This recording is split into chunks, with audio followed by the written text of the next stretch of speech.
Bạn đã bao giờ thấy 10 giờ tối nhưng vẫn thấy ánh mặt trời chưa? Urumqi sẽ cho bạn biết thời gian giữa ngày và đêm bị đảo lộn như thế nào. Bạn có biết thành phố cách xa đại dương nhất trên thế giới nằm ở đâu không? Urumqi sẽ cho bạn cảm nhận được khoảng cách để tới với đại dương là xa đến cỡ nào. Những tòa nhà cao tầng chạy đua chiều cao dưới những ngọn núi tuyết của Thiên Sơn, những đồng cỏ xanh tươi rộng khắp các thung lũng. 4 mùa xuân hạ thu đông đều mang những nét đẹp riêng. Từ thời xa xưa nó đã là một trọng trấn quan trọng của con đường tơ lụa. Hàng chục dân tộc mang nét Đông Á và Trung Á cùng nhau sinh sống ở đây. Ẩm thực ca hát tạo nên sự hấp dẫn đặc biệt cho thành phố. Văn hóa Đông Tây cùng nhau giao hòa. Thành phố này thực sự đẹp đến mức nào? Phong cảnh, đô thị thiên nhiên và văn hóa đã tạo nên những đặc sắc gì cho thành phố? Hôm nay cùng kênh Tiểu Trần khám phá Trung Quốc cùng dạo quanh thành phố Urumqi, thành phố lớn nhất Trung Á ở phía Tây Trung Quốc.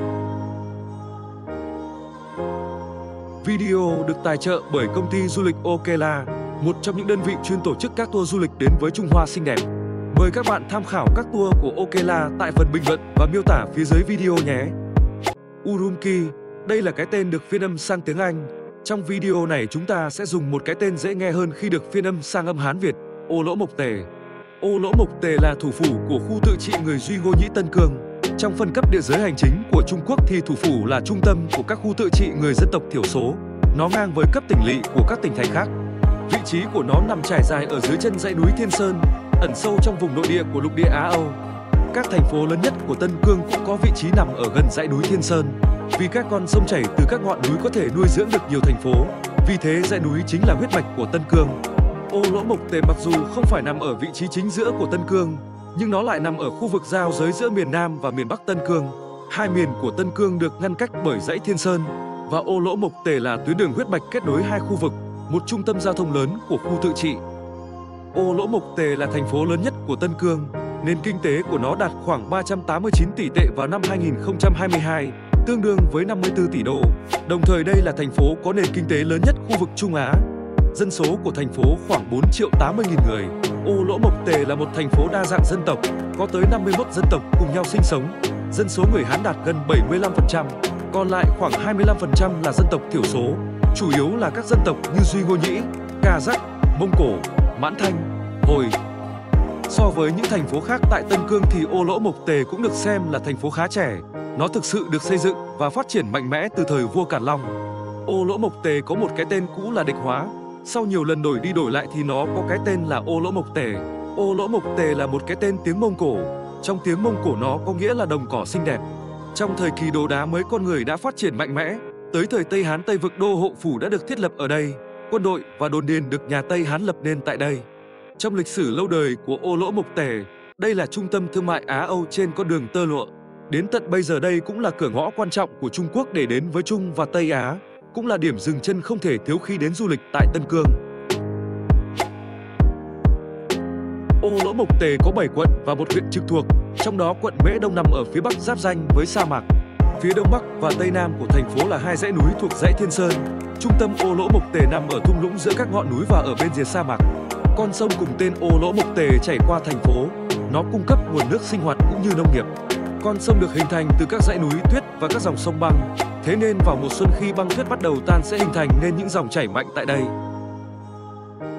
Ngôi chợ quốc tế Đại Ba Chát Tân Cương là cửa sổ đầu tiên mở cửa với thế giới của Ô Lỗ Mộc Tề. Đây là một trong những chợ của người dân Duy Ngô Nhĩ.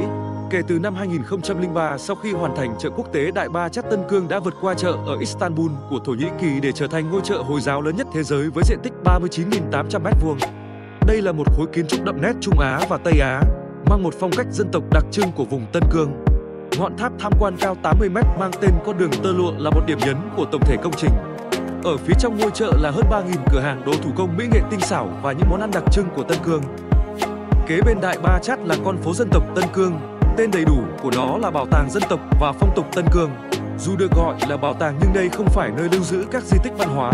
Nó như một khu phố thương mại triển lãm phong tục dân tộc, tạo nên một địa điểm thu hút khách du lịch. Đến đây bạn sẽ cảm nhận được văn hóa của người dân Tân Cương bản địa từ thời xa xưa tới nay. Nhưng với sự hình thành của chợ quốc tế Đại Ba Chát ở bên cạnh thì con phố này cũng trở nên vắng vẻ hơn.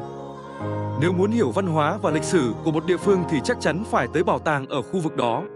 Bảo tàng Tân Cương mang đậm không khí lịch sử và văn hóa dày dặn của khu tự trị người Duy Ngô Nhĩ này. Ở đây có hơn 30.000 di vật văn hóa quý giá tại khu vực ngày xưa gọi là Tây Vực. Trong đó thứ hấp dẫn nhất ở trong bảo tàng là những xác ướp lâu lan có tuổi đời khoảng 4.000 năm. Với khí hậu khô hạn ở miền Nam Tân Cương, xác ướp đã được bảo quản rất tốt tại các đồi cát và chỉ mới phát hiện trong đợt khảo sát thành cổ lâu lan cách đây không lâu. Ô Lỗ Mộc Tề nằm trên múi giờ quốc tế thứ 6, lệch 2 giờ so với giờ của Bắc Kinh. Nhưng theo quy định của Trung Quốc thì toàn quốc phải chung một múi giờ là giờ Bắc Kinh để thuận tiện quản lý và làm việc. Thế nên mới xuất hiện cảnh có những mùa 10 giờ tối vẫn còn thấy được ánh nắng mặt trời. Nếu bạn muốn ngắm cảnh mặt trời mọc của thành phố thì có thể đến với công viên núi Hồng Sơn. Hồng Sơn là ngọn núi nội thành ở Ô Lỗ Mộc Tề, như tên gọi của nó, dưới chân núi là những mảng đất màu đỏ. Cùng với các công trình kiến trúc lịch sử và quang cảnh đô thị xung quanh mà Hồng Sơn đã trở thành biểu tượng của một Ô Lỗ Mộc Tề ngày càng hiện đại. Phía đông của Hồng Sơn là công viên Thủy Ma Câu. Đây là một giang nam ở miền Tây Trung Quốc. Trong một truyền thuyết nói rằng Càn Long và Hương Phi khi trở về Bắc Kinh từ khách thật đã đi qua nơi đây và dừng lại đây tắm rửa. Vì thế nơi đây cũng được gọi là Hương Phi xuất dục. Ngoài ra ở đây còn có bức tượng của học giả nổi tiếng thời nhà Thanh Kỳ Hiểu Lam. Ông đã từng có một thời gian làm việc tại Tân Cương. Cùng với bức tượng tướng Tả Tông Đường, người đã thu phục lại Tân Cương và đưa Tân Cương vào lãnh thổ quản lý của nhà Thanh. Ở trong thành phố Ô Lỗ Mộc Tề còn có một ngọn núi đặc biệt nữa. Đó là ngọn có tên rất thú vị, núi Yêu Ma. Đỉnh cao nhất là Thanh Niên Phong, cao 1.391 m so với mực nước biển. Người ta nói trong phim Tây Du Ký Ngưu Ma Vương đã từng sống ở đây. Đây cũng là chỗ ngắm toàn cảnh thành phố Ô Lỗ Mộc Tề từ xa. Phía đông của núi Yêu Ma là ga tàu phía nam của Ô Lỗ Mộc Tề, là ga tàu lớn thứ 2 thành phố cũng như toàn khu tự trị. Ga phía nam Ô Lỗ Mộc Tề là một nhà ga khá cũ. Nó đã được bắt đầu xây dựng từ năm 1962 tới năm 1984 và 2004 thì được cải tạo và mở rộng. Tới khi mà một nhà ga khác được khánh thành tại khu đô thị mới thì nơi đây ít lượt khách tới hơn. Ga Ô Lỗ Mộc Tề mới là nhà ga mang một phong cách hiện đại. Đặc điểm các công trình tại các khu tự trị của Trung Quốc là được viết bằng song ngữ. Một là chữ Hán, hai là chữ viết của dân tộc thiểu số bản địa. Ví dụ như nhà ga này đều có chữ viết của người Duy Ngô Nhĩ, dân tộc thiểu số lớn nhất ở Tân Cương. Nhà ga nằm ở khu vực sầm uất của Ô Lỗ Mộc Tề, nhìn ra xung quanh đủ để cảm nhận được sự phồn thịnh của thành phố nằm sâu trong lục địa. Sân bay quốc tế Ô Lỗ Mộc Tề cũng là công trình trọng điểm tại nơi đây. Nó được hình thành từ năm 1931, diện tích hơn 4.679.000 m². Sân bay này kết nối với 70 thành phố trong lãnh thổ Trung Quốc và 13 thành phố quốc tế, và 22 sân bay trong lãnh thổ Tân Cương đều có tuyến kết nối. Đây là một trung tâm kết nối của Trung Quốc đến với các nước Trung và Tây Á. Nhắc đến giao thông của thành phố thì không thể không nhắc đến tuyến cao tốc xuyên sa mạc dài nhất thế giới mà điểm kết thúc là ở Ô Lỗ Mộc Tề. Cao tốc bắt đầu từ Bắc Kinh đi qua các cao nguyên ở Nội Mông và đi qua 3 sa mạc lớn, qua nhiều khu vực không có người ở. Tổng chiều dài quãng đường lên tới 1.540 km, chi phí là 5 tỷ đô và hoàn thiện trong vòng 9 năm. Cùng với hệ thống đường xá được Trung Quốc thúc đẩy đầu tư tại đây tạo nên sự thuận tiện nhất cho người dân. 2 đường quốc lộ lớn giao nhau tại đây, cộng thêm 3 tuyến cao tốc chạy ngang dọc thành phố tạo nên mạng lưới giao thông hiện đại giữa miền hoang vu Tân Cương. Là một thành phố trung tâm quan trọng ở phía Tây Bắc Trung Quốc và là trung tâm mới của lục địa Á Âu, Ô Lỗ Mộc Tề không chỉ có văn hóa dân tộc đặc sắc mà còn là một nền kinh tế hiện đại với phong cách đô thị phồn hoa.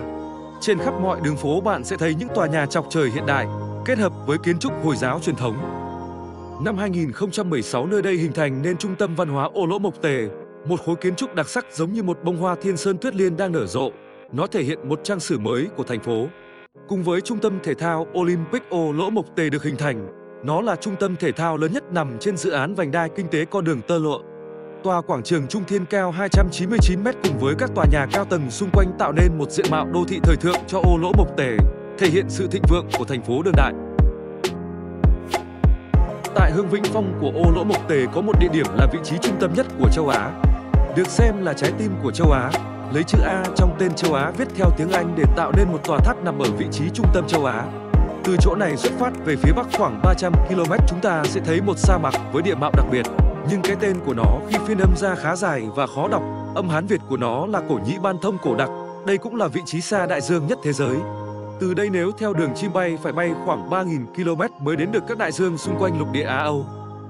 Cả chiều dài của dãy núi Thiên Sơn 2.500 km chạy qua 4 quốc gia.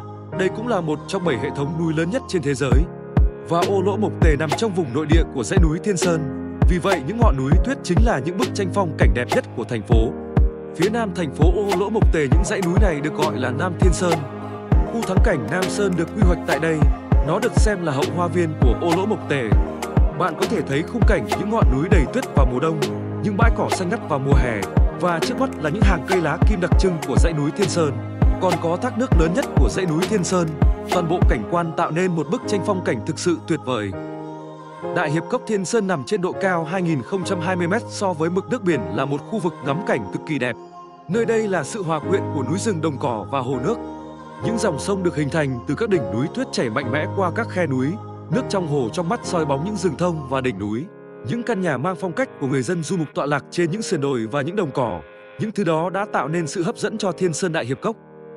Dù Đại Hiệp Cốc có thể không hơn được ai, nhưng Thiên Sơn Thiên Chỉ lại là địa điểm độc nhất vô nhị ở Tân Cương. Đây là hồ nước nằm ở độ cao 1.900 m so với mực nước biển. Những dòng sông băng chảy tới đây và đọng lại một hòn ngọc giữa núi rừng. Thiên Trì cũng là nơi gắn liền với câu chuyện Chu Mục Vương và Tây Vương Mẫu gặp nhau, và cũng gắn liền với câu chuyện quái vật Hồ Thiên Trì. Còn phía đông nam của Thiên Trì là ngọn núi cao nhất của phần phía đông dãy núi Thiên Sơn, đỉnh Bát Cách Đạt. Đỉnh Bát Cách Đạt cao tới 5.445 m so với mực nước biển. Trong tiếng Mông Cổ, Bát Cách Đạt có nghĩa là ngọn núi thần, núi thánh. Ngọn núi có thể được nhìn thấy từ trung tâm thành phố. Nó như khối đá khổng lồ màu trắng bảo vệ thành phố Ô Lỗ Mộc Tề. Nằm ở phía nam của thành phố, quận Đạt Bản Thành là một quận vừa có phong cảnh vừa có lịch sử của Ô Lỗ Mộc Tề. Đây là quận nằm giữa thung lũng Trung Thiên Sơn và Đông Thiên Sơn. Trong quận có hồ muối Đạt Bản Thành. Mặt hồ có khả năng phản chiếu ánh sáng như một tấm gương khổng lồ nằm trên mặt đất. Hàm lượng muối ở đây cao gấp 7 lần với nước biển thông thường, nên đây còn được gọi là biển chết của Trung Quốc.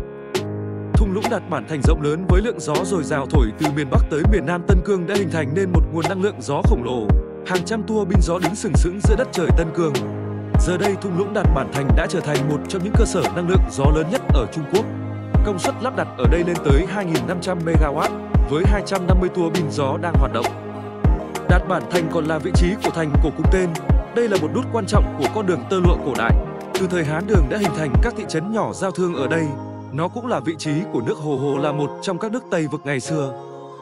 Đây là Ô Lỗ Mộc Tề. Bạn sẽ thấy dù đã đêm nhưng mặt trời không lặn, những ngọn núi trắng xóa tuyết không bao giờ tan.